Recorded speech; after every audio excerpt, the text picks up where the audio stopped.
All right. Well, Adib, you and I talk about AI stuff a lot nowadays. I don't know. Since the summer, our brains must have gotten warmed up, and now we're slowly getting chilled out some more. I'm not really sure, but I thought the last time we talked, you were like, "I'm going to go figure out what agentic AI really means," and I was like, "This is going to be great." So you told me you did a little, hanging out, chilling out at home, cleaning up the yard, stuff like that. And then you figured out this weekend what agentic AI means. So I'm ready. What's the big reveal? Well, I don't know that I figured out exactly what it means. I kind of figured out what it's not and more where it fits historically. Yes. So I was a little bit kind of, because I'm old, I remember clearly the emergence of two application platforms, the web and mobile. So I was doing a little bit of reflecting on that history. And what I noticed was that, back in the 90s, started building websites, and people called everything websites. No one used the term web app, right? People started using the term web app after the emergence of this famous Ajax pattern, when people saw Google Maps and were like, how's it doing this? And, kind of worked backwards. And there was this, if you remember, mashups and Web 2.0 and all of that, sure. right? And fundamentally, what it meant was there was a new UX pattern.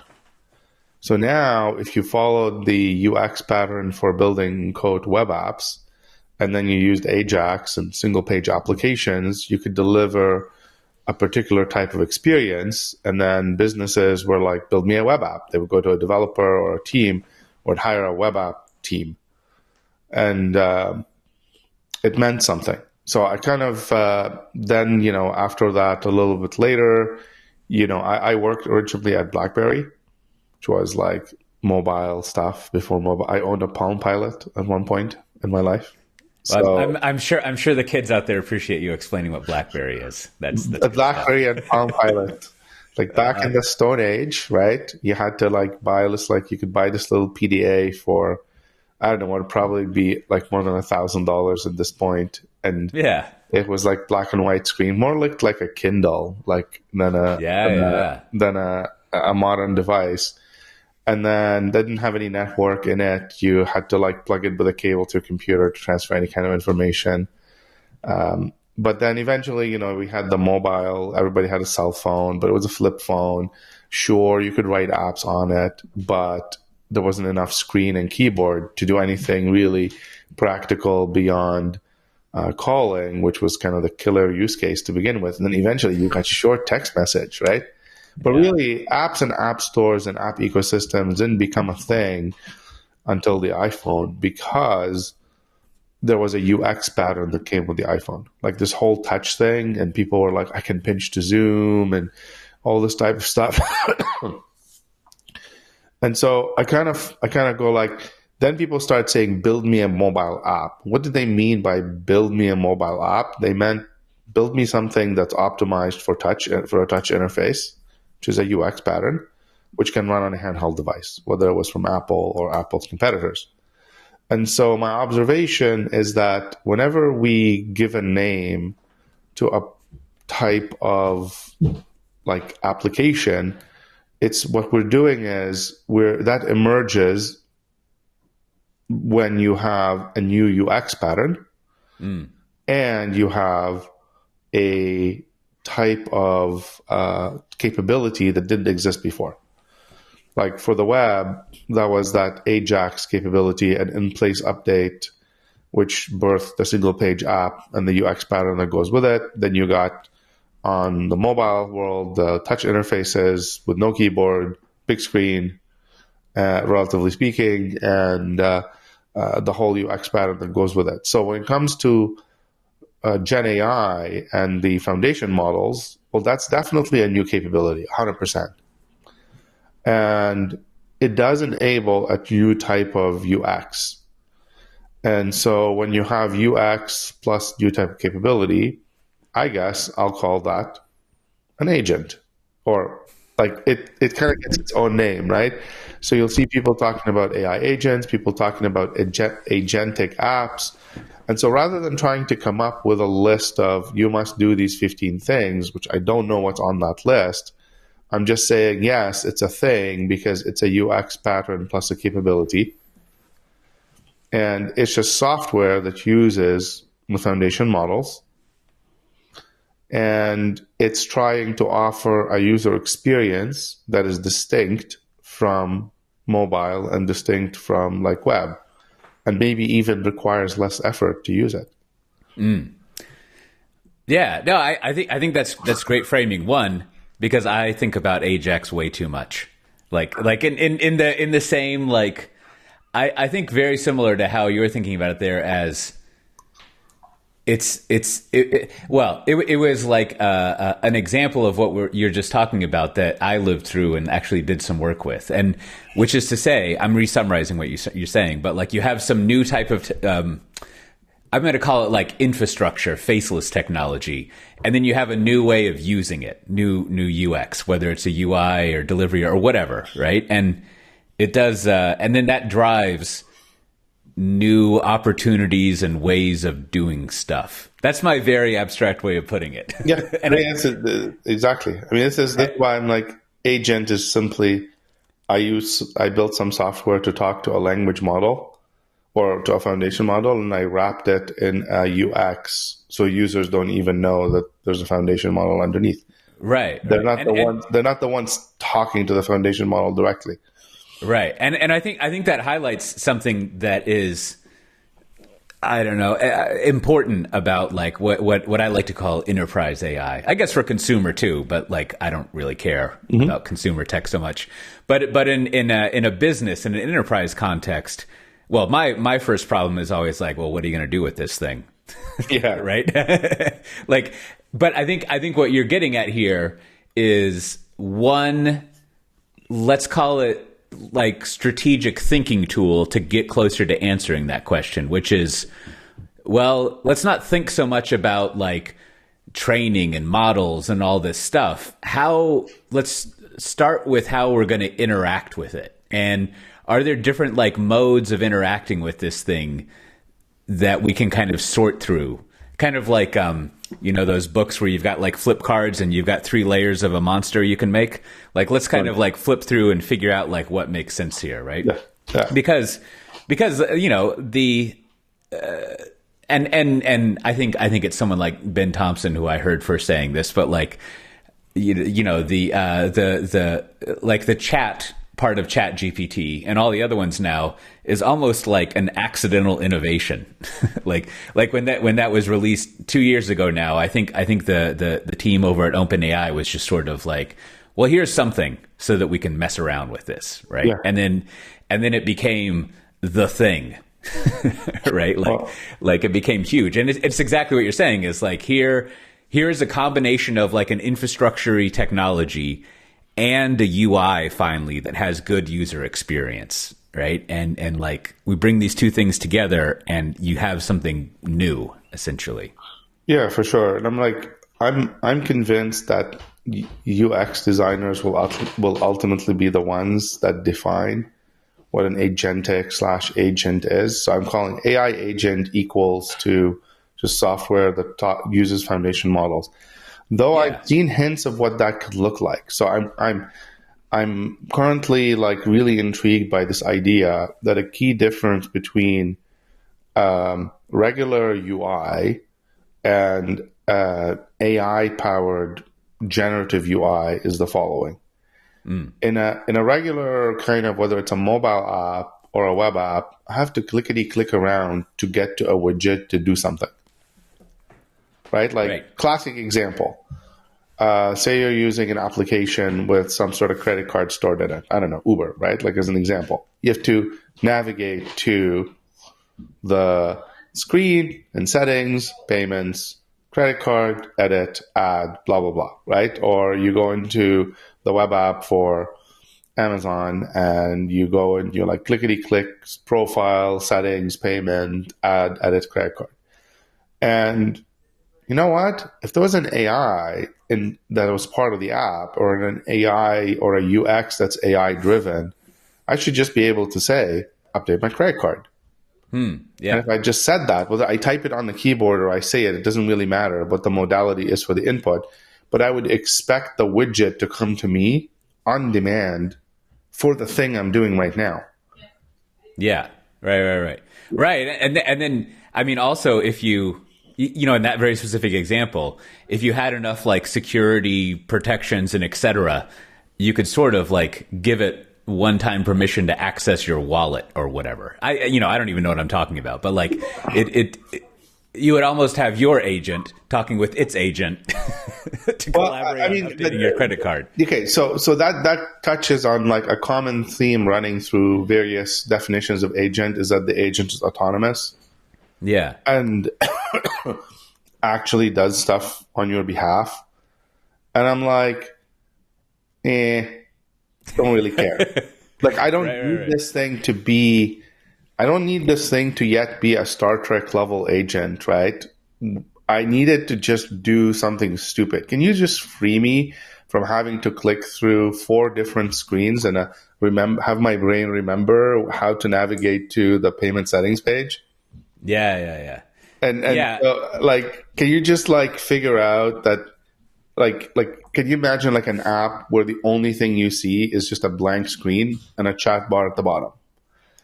And then as you try to do different things, like widgets start showing up and allowing you to do the things you need to do. It's a different potential way to actually just design a user experience. And that's what I'm excited about. So for me, I'm going to call that agent, an AI agent. Yeah. You know, I think maybe to maybe generalize it to be too general, you know, essentially maybe an AI agent is something that's not figures out is the wrong word in this context, that it's kind of like mediating you using an AI thing. Like it sits between you. That's exactly what it is. And the model. And like, it doesn't have to be, so, you know, you could say like a chat thing is an agent, which, you know, once you understand how much goes on with those chat applications that has nothing to do with AI, you're like, oh yeah, I see, right? I mean, there's like all sorts of stuff that they're doing, you know, pre and post processing and all of that. So you need that kind of, and, you know, words sometimes matter, but like the whole point of the word agent is that you have something acting on your behalf, right? Like doing something for you. Mm-hmm. And so to that extent, like the chat thing's doing it for you. And just like you're saying, if the agent is figuring out the good UI for you to have to interact with stuff, then that makes sense as well. So yeah, I mean the crazy like part of agents that I just not convinced is ever going to really work. Well, I'm probably could be, I hope I'm wrong about it, but it's like there's kind of this obsession with replacing people. Like if you go to certain companies' websites, especially AI company startups, they're going to make some very bold claims about how we're going to replace your human with an agent, right? Mm. Some of them make less of a bold claim, which is we're going to create an agent that can help your employee like be better. So maybe it does 50% of their job, but they're like much more productive. And I'm like, my ambition is so much lower than that. I just like, there's so much lower hanging fruit. Like, why don't we just focus on that? So like, this is probably going to go through the standard kind of, what do they call it? The hype cycle, right? Like, yeah. Like, I don't know if we're yet at, what do they call the top of the cycle? It's like is it the apex of expectations? No, it's not. Something like that. Yes. Yeah. All I know is that there's the through of disillusionment and then the slope of enlightenment. That's right. The trough of disillusionment. Yes. Exactly. Whatever. Exactly. So it's like, it's, and then another good phrase, the plateau of productivity. Right. Yes. That's both judgmental and descriptive. Right. Exactly. Well, there was an interesting announcement, I think maybe a couple of weeks ago from Claude with their computer use. I don't know if you heard about that. Yeah. So it's kind of like, okay, are you going to adapt the AI to understand what every screen looks like? Maybe do image recognition, or maybe tap into the assistive features of the OS, so it doesn't have to like kind of use computer vision models to understand what's happening on the screen. But either way, you're trying to teach the AI how to use an existing tool. I don't know. Maybe you should change the tool. Maybe we should change the apps and build them more around the AI's capability than the other way around. Yeah.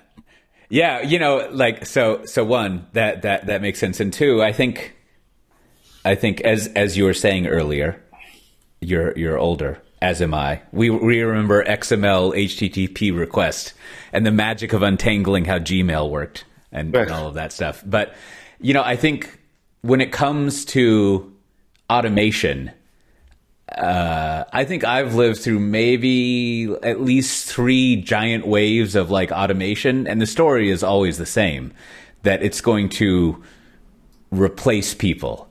And there is some moving around of people, the startup I started on was an online banking one, and there's not really as many bank tellers maybe as there used to be. I don't know. I still feel like I talk to bank tellers. Whatever. That's a weird example, but most recently in kind of the platform, cloud native, cloud DevOps space, in theory, there's a lot of replacing people and what they do. But I think in practice in IT, and I think this is probably true of a lot of knowledge work or white collar work, is one, it's hard to just get rid of people. It's not quite as simple as a month later, now we've got this AI thing and we got rid of all the people, right? Things are a little different than that. But two, I think what ends up happening more is now you just get the people to do more work.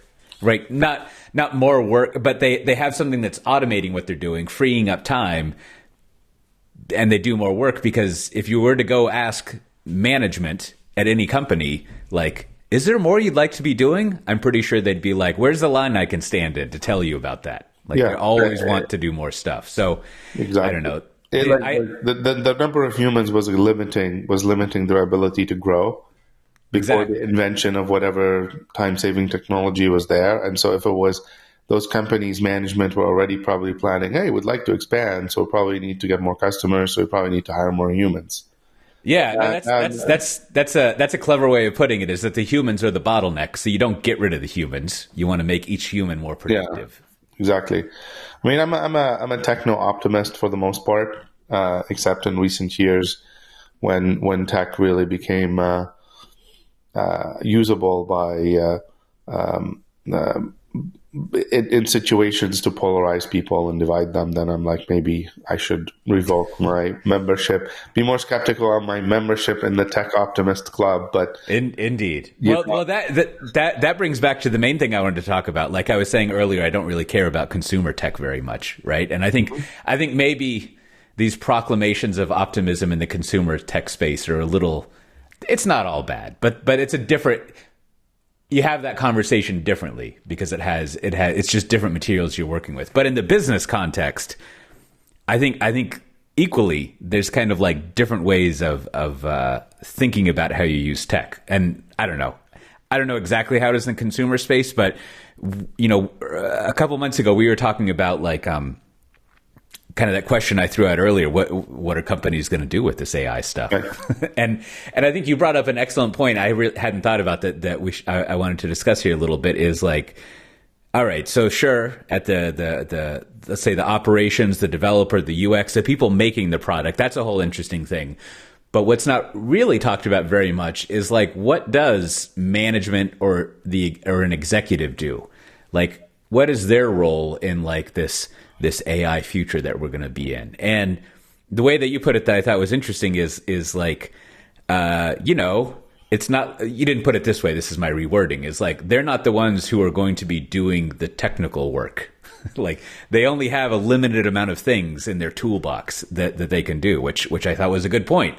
And so I thought we'd see how far we go just figuring out, kind of brainstorming what it is you think a manager and executive's role is and sorting out how they're going to use AI. Yeah. I mean, I look at it, let's take it use as a mental model, a bank, right? We got a large bank, a really rich bank, a bank that has a very well-paid CEO, and think of the direct people that report to the CEO, right?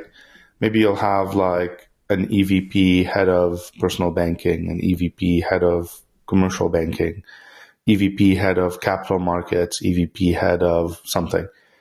And so each of those, one of the models I've seen in a bunch of the banks is they might also have an EVP of / CIO head of for the bank, Right. or they might move that function underneath each of the EVPs. So like you'll have your capital markets CIO, your personal banking CIO, right? And I've seen organizations kind of like shuffle between the two. But let's say now let's just stick with the just to keep the model simple, that you have the one CIO that reports to the CEO. Now, if you're the personal banking leader in the bank, your success is based on innovation and trying to make more money or save money within personal banking. You're not really necessarily that dependent on what's happening in the commercial banking or capital markets. They're kind of isolated. Your objectives are going to be independent, and you'll be successful or not within your silo without too much, perhaps, dependency on that, right? But the one person that's head CIO, right, that reports to the CEO, like everybody else needs something from them. Right.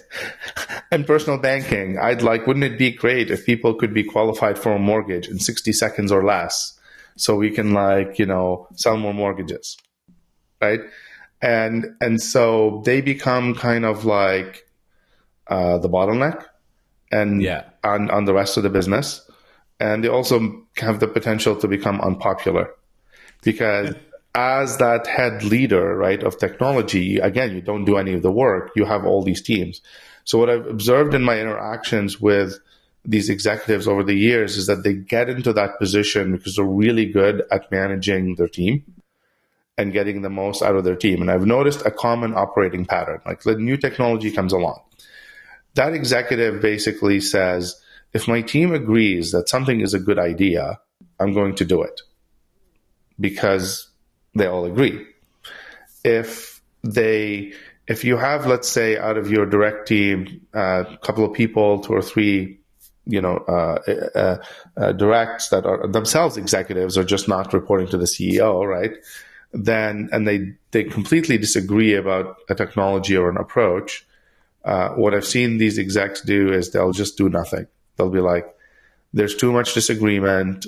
Clearly the market is not mature. For the most part, they'll wait. Now, I forgot to say that this particular bank, let's put the model that they're more of a conservative institution. They're not trying to be the first, like with something. And so they're wanting to do something that a few other people have tried. They don't want to be the first. They're in line to be the second user of something, right? Right. And then if your team kind of like has some disagreement, which is healthy, but they're like, I disagree and commit, that's easy. You can still make the choice forward. This is my really long-winded way of saying that what the executives are doing is they're managing the conflict and the energy between their team members. And when it comes to AI, that's what they got to do. They got to figure out how to get the most out of their existing team. And to do that, it's really hard in the case of AI because you need to experiment. Right. And experimentation means that you're probably going to fail. Not everything is going to work.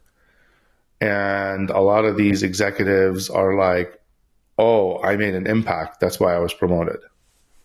I made good decisions. So it's like, So if you promote people based on them making good decisions and hitting the plans and the objectives, how could you measure them on something that's probably going to have, ideally, a 50% failure rate? Right. Especially, yeah. Right? And so what's the number one thing you should do is figure out how to create that situation where it's okay to experiment. And that is something you badly need to figure out, hey, what's going to work in the bank if we add AI?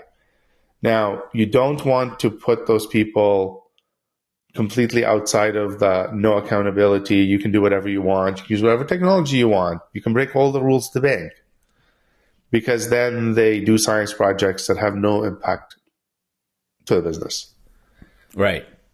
And I've at least in discussing, not in AI, but in other areas, the other problem with that is sometimes if those experiments are successful and you try to go apply them to the main business, there's an easy amount of excuse that your rivals can say, which is like, oh, well, that was in the labs where they could do anything. That's not going to work here. Like, it's almost like you're not in real enough world situations to expand it to your actual business. Yeah, I would go like, why don't you just get the people that are actually doing the actual real thing? Don't need to create a lab. Like, don't go out and create an AI lab. Yeah. Like, that's just a recipe for wasting money. I saw way too many digital factories created in the last 10 years. Yeah. Where it's like everybody else in the bank gets to use a Windows machine, but the digital factory has Macs. Everybody has black coffee, but the digital factory has a really nice coffee machine that can make you all sorts of coffee. And they have Macs, and they kind of look more like a Silicon Valley office and all of that. And, it's a little bit of cargo culting, software companies.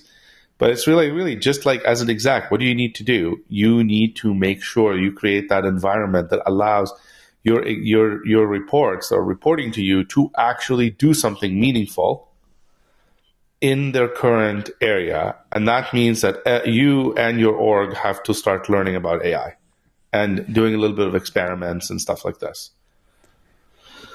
So what do you think is, let's see, where should we start with this? Well, what do you think is the foundation for doing that? And let me extemporaneize here a little bit to tell you like what I'm asking is, one answer would be like, well, you need to set up like a common AI service, just the technology for people to use so they don't have to worry about that. Mm-hmm. And that's fine. There's another answer that's sort of like, well, as the executive, you have to figure out how to prove to people that experimenting is worthwhile, right? So, we've got the classic big company change vectors, mm-hmm. the technology and the culture, like coming in. So like, and I don't know, maybe if there's a third or a fourth one you're thinking of, but like, what do you see the executive doing on those two vectors to get people experimenting with AI? And I want to point out before I stop talking that like, what you said just there is probably the most important thing that an executive can do at this point with AI is realize that they just need to experiment. Yeah. They need to learn what it's even useful for, right? And I would almost say, that one, what would you call it? One test is like, if you're sure you know what's going to pay off for your AI stuff, you're probably not thinking about it correctly, right? Like, instead, you should be like, I have no idea what we're going to do, but let's experiment and track those experimentations and let's learn. Learn might be a better word than I was told by one of our customers in the military once. I should never talk about failing to learn. I should just talk about learning. Yeah, that's a good point. But you need a way to learn what's useful. I think that there's two, maybe three types of learning that I would advocate for. Number one is the basic one, which is you should be personally using whatever AI products are out there that have emerged, no matter how crappy they are. Just see how you respond to it personally, right? That'll give you a sense of the impact. Two is obviously talk to a lot of people, talk to normal people, not people in technology. See what they're using. Ask them, hey, is there an AI app? Is there a feature? Has it been great for you? In my case, I have a very distinct situation with my electrician whose language is not English. And he told me a while ago, hey, I started using ChatGPT for a copy and paste on my emails. It makes them better. And all my colleagues were like, did you take an English class? And he's like, yes, I did. Because he didn't want to tell them that he was like using ChatGPT. And I'm like, did you know you could actually, rather than doing that, you could actually ask ChatGPT to explain to you what was wrong with your English, and it can, like, don't tell it to fix it. Tell it to tell you what's wrong with it, then you fix it yourself. Yeah. And then you'll learn better. And he looked at me, he's like, can it really do that? I'm like, yes. I show him how to do it, and his head exploded. Like, it's like, this is like a free English teacher, right? Like, I'm like, yeah. So this is the part where it's like, it is worth it to talk to normal humans who aren't in tech, aren't in your industry, see how people are using it. And then the second layer of learning is to actually understand fundamentally what this technology is. Like, you need to do a little bit of deeper diving than you might normally need to about established technologies. Like, let's say using the bank executives, you probably don't need to know the ins and outs of how your ATM machine works or how the phone system works or something. Yeah. But because this is a new technology that can be very disruptive to your business and to your processes, you really should learn a bit more than you normally would in situations where you would delegate something away. So what's the right level of understanding what AI is for an executive would be the next question. How much should I learn about it? Should I go and like crack open my math books and get into that? No, absolutely not. What you should really be looking at is understanding its limitations and understanding how those limitations may disappear over time. Like, what's going to get faster, cheaper, better, and what's unlikely to get better. And once you understand its constraints, then ask yourself the question of, how can I do something useful within the constraints that exist today? Right, exactly. And maybe that's a good additional way of thinking about it is you're not only learning how it works by using it, but as you say, you're discovering the constraints. Like, constraint seems like a negative word in this context, but really it's just like a more colloquial way of putting it out. It is just like you're figuring out what it can do, right? Like what it's actually capable of, and versus not. Like, I was reading something over the weekend that what was the metaphor? It was like a lot of people think about using AI as an intern, but it's the metaphor that's better is that they're like a brand new employee that can't remember anything. Right. And so like they're capable of doing something, but you have to constantly be reminding them and coaching them and doing things like that, kind of giving them context. Yeah, I find that analogy to be like, it triggers me to think like I have to spend a lot of effort to train and coach and monitor. I'm like, can I just think of them more like a DeWalt, like, those little power drills? Yeah, exactly. I don't need to coach it. I don't need to tell it. Like, if you use the AI as a single purpose tool for a very specific task, right? Then you don't have to do all that coaching. You just get the benefit. Exactly. And see that's the kind of thing that you would learn from experience, right? Is that it's maybe, let's see, maybe there's faster ROI, so to speak, if you just try these kind of like one shot or highly specialized uses, right? Instead of having just like a general help you out with whatever, which might be cool as well, but maybe you'll get more early successes by just figuring out like what's like a simple thing that it can do really well, so that we don't have to like load it up with context and have it understand this over and over again. Yeah. Like I think though, like, one of the issues we might all be collectively dealing with is we've had a lot of really good movies and sci-fi where AI is featured and AI is implicitly assumed to be like faster, better than humans. Like the benevolent AI vision, or the AI is like, kills everybody, turns us into human batteries like Matrix or Terminator or whatnot. Sure. And really it's the AI as like the power drill, the power tool. That is the harder one, I think, for everybody to imagine, because it's not exciting, right? But, what if it could do that? And you don't need to change a lot of stuff. So I have a different relationship with constraints. I think constraints are the only way humans make progress. and that every set of constraints contains within it the thing that will allow you to violate the constraint and not die. A good example of that is gravity. Like we have airplanes, right? Right. So within the constraints, within the constraints of the laws of physics, is that some combination that allows you to fly, right? So it doesn't matter that the AIs hallucinate, that the AIs have certain problems. The question is, can you engineer something on top of this technology with its constraints to allow you to accomplish something better than you could before? And the answer in 2024 is absolutely yes, you can. Like, it's not Star Trek level AI. It's not going to live up to all the hype, but it may be just like a 5% improvement over something. And hey, a lot of 5% improvements adds up pretty quickly.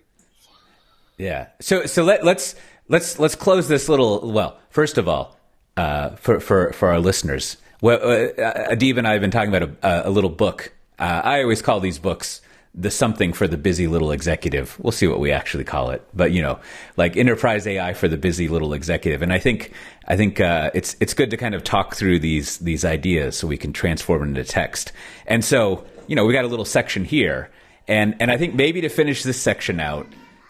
Like the dog is very enthusiastic about our project here. Yes. But I think, you alluded to this earlier, or we talked about it directly earlier, where you and I both, having worked at Pivotal and VMware and Tanzu and et cetera, and wherever we are now, so forth and so on, like we've kind of been through a similar thing of like, I don't know, this discovery of rapidly being able to do software in enterprises. And I remember we spent several years, as you kind of said, talking and witnessing executives who were changing over how they thought about software. So there's kind of that past experience to draw from. And I don't know, the technology, as with your agent thing, the technology determines a lot of the behavior and vice versa. But maybe drawing on that and also like new thinking you have, like what kind of structure or expectations or timelines? I don't know. Like, what's the program look like that an executive kicks off for this kind of experimenting?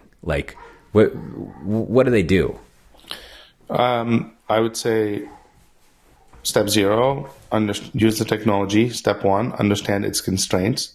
Step 3, get deep on the processes and places where you think it would apply in your company. And then design an experiment in there and run it. So it's like for real, not like we're not going. We'll put it in the innovation lab and see what they come up with. Yeah. I don't know. Do it with the people that actually own that business and own the MBOs on that. So it's not just in the lab. Yeah, and I mean, tell me if you think it would work, but I think. I liked the Pivotal Labs and the Tanzu Labs kind of structural answer to that, which was like pick a 2 to 3 month project that's actual business facing and do something.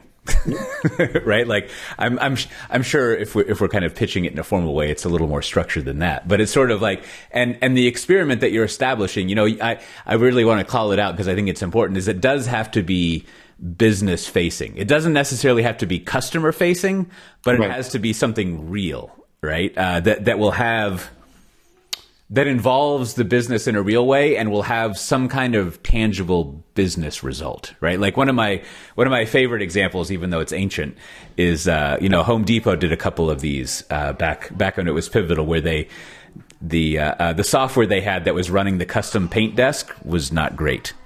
And so their kind of position was like, that's where we could learn to do software differently because it's already not great. And so any improvements we do will be valuable and we can't really make it worse, right? And so it was kind of this area where they could go in and discover things to do. And I don't know, I mean, do you think that same approach would work in kind of experimenting with AI stuff? Oh, absolutely. I mean, like, again, going back to the banking example, right? Like you can think of your, I don't know, let's call them whatever, the people that you go to in the branch that you would say, I need a business loan or I need something, right? They got to learn about your business. They got to manage, talk to lots of different companies and all of this stuff. They're clearly in charge and the final owner of the process.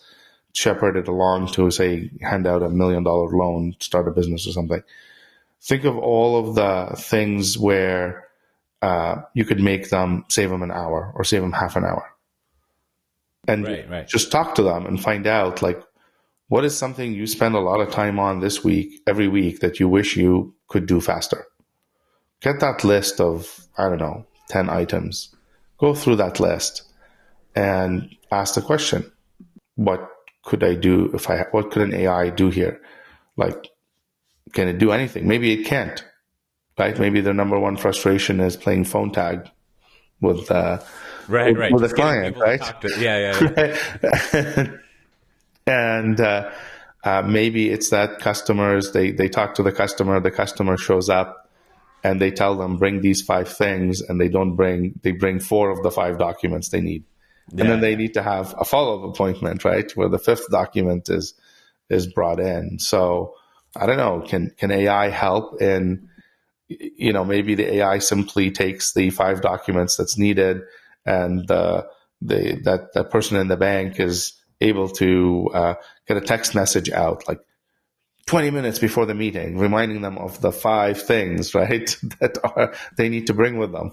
Yeah, and you bring up a good mechanic. I don't know what else to call it, which is user interviews, otherwise known as ask the people doing the work how you could help them. Right. Right. And I think the first part of what you're saying, there's a couple things. One, of course you want to go talk with user is another word for people. You want to talk with whether it's an employee or a customer and just kind of ask them an open-ended question of what would be helpful. But I think that's where your constraints point comes in, is if whoever's doing this interviewing, they know the constraints of an AI thing, they can kind of fish around for would this be useful or would that be useful? Exactly. Right? Exactly. And kind of observing and kind of mapping out what these people do, the users do, and then applying and then coming up with a theory of what to do, right? And what I want to call out about that is, I think it would be easy, and I bet a lot of people do this, is you go through the Adib steps, you know what it is, you understand, and then without going to talk to the employees, you just come up with I think this would be a good idea. And you might go out and implement something that automates or that helps out some part of what a user's doing. And then you go give it to the user and they're like, yeah, I really just need people to bring all their documents, right? You've spent a lot of time solving a problem that may have existed, or from a technologist point of view was an exciting thing to make up a word, technologize, right? but wasn't as valuable as other things that you could do. And going back to that Home Depot example, right? In that example and a few other ones, the first thing that the teams did was go to the store and just watch and kind of see what people are doing and interview them. And that's where they started with that constraint of knowing what they could do if they could deliver new features and software on a weekly basis, and then actually seeing what people, the users were doing. They were able to kind of come up with some experiments. And I guess that brings the final thing that I think would be interesting to bring up is, so an experiment, if I remember my science, is you have a theory, hypothesis, a theory or hypothesis, and then you run an experiment which generates data. And then you've got to analyze that data to see if our hypothesis was true or not. As I think that's the scientific method. I'm not up on my Sir Francis Bacon, but how do you think that applies to AI experiments? If it's even possible to it does. It's really no different than the UX studies. I remember back in the day at Pivotal, we'd have some of the local banks that'd be building some app or something. And literally they would have 2 meeting rooms, one where they had a user that they recruited literally off the street. Somebody would stand on the street from the labs team and be like, hey, we're working with so-and-so bank and we're experimenting with some stuff. Do you have a bank account? Do you do this kind of thing? Okay, would you like some, gift card for a restaurant or something? Come in for 10 minutes to our office. We're just going to ask you to do a task, right? Yeah. And like they would literally have them, they'd have like a couple of webcams pointed at them and figure it like, okay, the user study. I mean, this is why I was saying earlier, I think the UX designers are going to be the ones that define what an AI agent is. Because everything we just described right now is like, watch how the human is doing it and make their life better. This is classic UX work. And so I don't think it's all that different. Like the parts that make me cringe when people talk about AI, especially executives, especially from the companies that should know better, AKA, the big giant hyperscalers, when they make claims about how the AI is going to continuously do something for you, like detect that your customer is unhappy or handle it. And I'm like, you don't understand. I'm a human. I want to talk to another human. Right. Like it's not like that's the person that can make me feel better if I'm upset, not your AI. Yeah. I like this is a simplification that and therefore makes it inaccurate as far as a 100% statement.